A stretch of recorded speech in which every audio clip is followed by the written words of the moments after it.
Hello, friends, and welcome to the series of video lectures on psychology. मैं doctor Arpita Chaudhary, associate professor GD government girls college, आज बात करूंगी types of validity. इससे पहले वाले video में भी अपन ने वैलिडिटी और टाइप्स ऑफ वैलिडिटी की बात करी थी। आज हम और जो टाइप्स हैं उसकी बात करेंगे। So without wasting any time, let's begin. मेरे पिछले वीडियो में अपन ने बात करी थी कंटेंट वैलिडिटी की, और आज अपन बात करेंगे क्राइटेरियन वैलिडिटी। क्राइटेरियन वैलिडिटी जिसको हम हिंदी के अंदर कसौटी वैधता कह सकते हैं। क्राइटेरियन वैलिडिटी को हम स्टैटिस्टिकल या एम्पिरिकल वैलिडिटी भी कहते हैं, सांख्यिकी वैधता भी कहते हैं। और इसको कैसे करा जाता है, इसके अंदर हम जिस नए टेस्ट का हम निर्माण कर रहे हैं, जिसकी वैधता हमें मापनी है, हम उसको कोई बाहरी कसौटी पर परखते हैं, और अगर वो उस पे खरा उतरता है तो इसका मतलब उसकी वैधता उच्च है। तो बाहरी कसौटी ऑलरेडी कोई एस्टैब्लिश टेस्ट हो सकती है, या और कोई तरीका हो सकता है। तो हायर द कोरिलेशन, जितनी ज्यादा कोरिलेशन होगा बाहरी कसौटी और प्रेजेंट टेस्ट के बीच में, उतना अधिक उसकी वैलिडिटी होगी। क्राइटेरियन वैलिडिटी दो तरह की होती है, कॉन्करेंट वैलिडिटी और प्रिडिक्टिव वैलिडिटी। अब ये कॉन्करेंट और प्रिडिक्टिव वैलिडिटी क्या है, इसकी बात अपन करते हैं। देखिए, जैसा मैंने आपको बताया कि हम क्राइटेरियन में बाहरी क्राइटेरिया, बाह्य कोई कसौटी के ऊपर अपने नवनिर्मित परीक्षण को मापते हैं। तो इसमें हम क्या करते हैं, कॉन्करेंट या जिसको हम समवर्ती वैधता भी कहते हैं, इसमें हम जो नया टेस्ट है उसको ऑलरेडी स्टैब्लिश्ड टेस्ट है, जो ऑलरेडी बहुत स्टैंडर्डाइज टेस्ट है, फेमस टेस्ट है, उसके साथ में हम उसका सहसंबंध निकालते हैं। एग्जाम्पल हम लें, जैसे मान लीजिए हमने बुद्धि का टेस्ट बनाया, तो हम बुद्धि के टेस्ट के लिए हम जैसे स्टैनफोर्ड बिनेट का टेस्ट माना हुआ टेस्ट है, it is a very standardised, very popularly used test. तो हम क्या करेंगे, अगर हम बुद्धि का बना रहे हैं तो हमें पता है कि Stanford Binet test already standardised test है, तो हम स्टैनफोर्ड बिनेट को एक बाहरी कसौटी के रूप में लेते हैं, और हमारे जो नवनिर्मित जो टेस्ट है उसको, उसके जो प्राप्तांक हैं और स्टैनफोर्ड बिनेट के प्राप्तांक, दोनों के प्राप्तांकों का कोरिलेशन निकालते हैं। दोनों को साथ में कर सकते हैं, या मान लीजिए आपने आगे पीछे भी किया, तो दोनों का हम प्राप्तांकों से कोरिलेट कर लेते हैं, और जितना अधिक कोरिलेशन आएगा उतनी टेस्ट की वैलिडिटी है। कोरिलेशन, क्योंकि हमें पता है Stanford Binet is a very valid test, highly valid test, ठीक है। तो अगर कोरिलेशन आपके नवनिर्मित टेस्ट का भी हाई आया, दैट मीन्स वो भी वैलिड है, तभी हाई आएगा। तो इस आधार पर हम एक बाहरी कसौटी, जैसे मैंने कहा, एक ऑलरेडी स्टैब्लिश टेस्ट को एक बाहरी कसौटी के रूप में ले सकते हैं।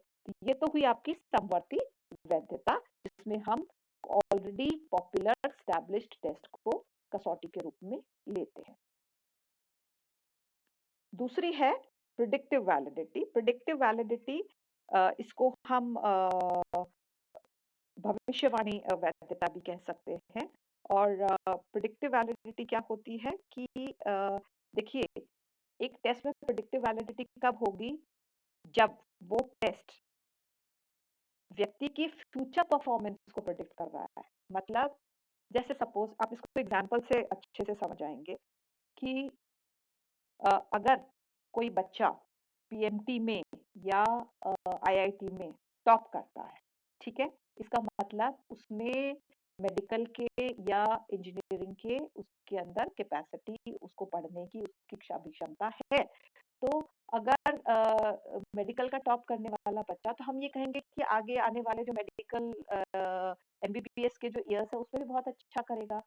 तो वो कितना अच्छा करेगा, अगर मान लीजिए उसने पीएमटी में टॉप किया और आगे जाके फेल हो जाता है, इसका मतलब पीएमटी का एग्जाम आपका वैलिड नहीं है, ठीक है।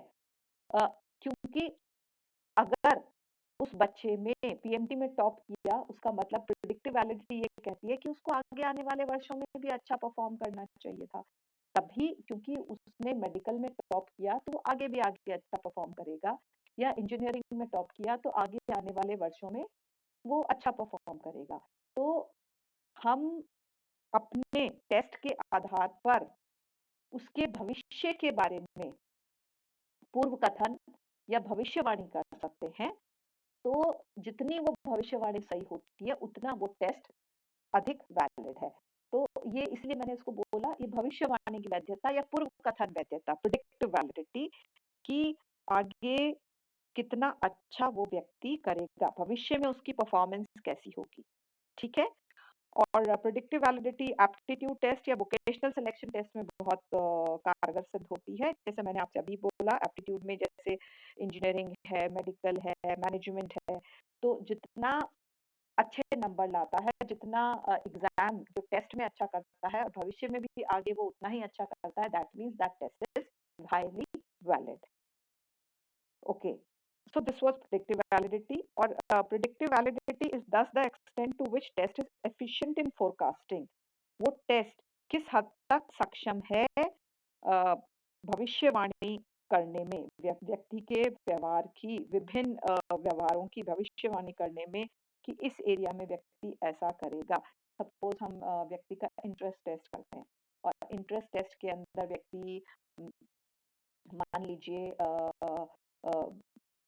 बहुत अच्छा निकल कर आता है इसमें, कि उसको फोटोग्राफी में या नेचर के अंदर या इस तरह की चीज, उसकी जो इंटरेस्ट ज्यादा निकल कर आता है, तो भविष्य में अगर वो इन चीजों से संबंधित मान लीजिए फोटोग्राफर बन जाता है, या कोई इस तरह का साइट सीइंग वाले जो होते हैं, कोई ब्लॉगर बन जाता है, तो इसका मतलब उसमें है, वैलिडिटी है। और अगर मान लीजिए वो दूसरे एरियाज में इंटरेस्टेड है, कोई आर्ट के अंदर दूसरे में है, तो वो मान लीजिए कोई पेंटर बन जाता है या स्कल्पटर बन जाता है, तो इसका मतलब तो कि वो भविष्यवाणी करने में सही रहा। तो जितनी सफलता से वो टेस्ट भविष्यवाणी करता है, उतना ही वो टेस्ट अधिक वैलिड है। तो ये तो था क्राइटेरियन वैलिडिटी, जहाँ पे हम दो बाहरी क्राइटेरिया, एक में तो ऑलरेडी एस्टैब्लिश टेस्ट और एक में हम उसकी फ्यूचर परफॉर्मेंस को मापदंड बनाकर चलते हैं। ठीक है? Now will talk about face validity. Face validity आजकल हम इसको बहुत ज़्यादा, because this is very subjective form of validity, क्योंकि देखिए फेस वैलिडिटी क्या होता है, तो इसको हम आजकल बहुत ज़्यादा इस्तेमाल में नहीं करते हैं। Face validity refers not to what test actually measures, कि वास्तविकता में वो क्या मापन कर रहा है क्या नहीं, लेकिन what it appears superficially to measure, बाहरी तौर पे हमें क्या लगता है, क्या आभास होता है।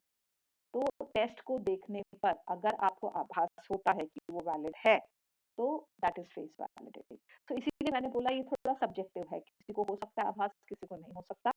तो अम, ये जो फेस वैलिडिटी है, तो वास्तविकता में वैलिड है या नहीं है, लेकिन अगर हम उसको ऊपरी तौर पर देखते हैं, तो on the face of it, बाहरी तौर पर देखने पर वो हमें लगता है कि जिस चीज का मापन करने के लिए बनाया उसका मापन कर रहा है। जो आइटम्स, जो पदों को देखने पर पद लगता है कि उसका मापन कर रहे हैं जिसके लिए वास्तविक रूप में बनाया गया, तो then it has face validity. और so it refers to whether test looks valid, अगर हमें प्रतीत होता है, दिखाई देता है, तो टेस्ट वैलिड है। So content should not appear irrelevant, हमें जो विषय वस्तु है वो बिल्कुल ऐसे बिना काम की या इनअप्रोप्रिएट या बहुत बचकाना नहीं लगनी चाहिए। अगर हमें देखने पर वो टेस्ट हमें सही लगता है कि जिस चीज के लिए बना है उसका मापन कर रहा है, तो वो टेस्ट वैलिड है। और जैसा मैंने आपसे बोला कि आजकल इस वैलिडिटी को हम जनरली ज़्यादा यूज नहीं करते, because it is based on subjective judgement, and it is used in personality and achievement test. व्यक्तित्व और जो अचीवमेंट टेस्ट है, वहाँ पे काफी ज्यादा फेस वैलिडिटी को इस्तेमाल किया जा सकता है, क्योंकि आइटम्स को, पदों को देखने से ही हमें पता चल जाएगा कि वो पर्सनालिटी का या अचीवमेंट का मापन कर रहे हैं या नहीं कर रहे हैं। So that was all about types of validity. Thank you so much. I hope आपको अच्छे से समझ में आ गया होगा कि वैलिडिटी क्या होती है, कितने प्रकार की होती है, और एक बार मैं फिर बता दूं कि प्लीज इसको अच्छे से कर लीजिएगा, क्वेश्चन एग्जाम में आता है। So that was all. Thank you so much for watching my videos, and please continue to watch my videos on psychology. Thank you.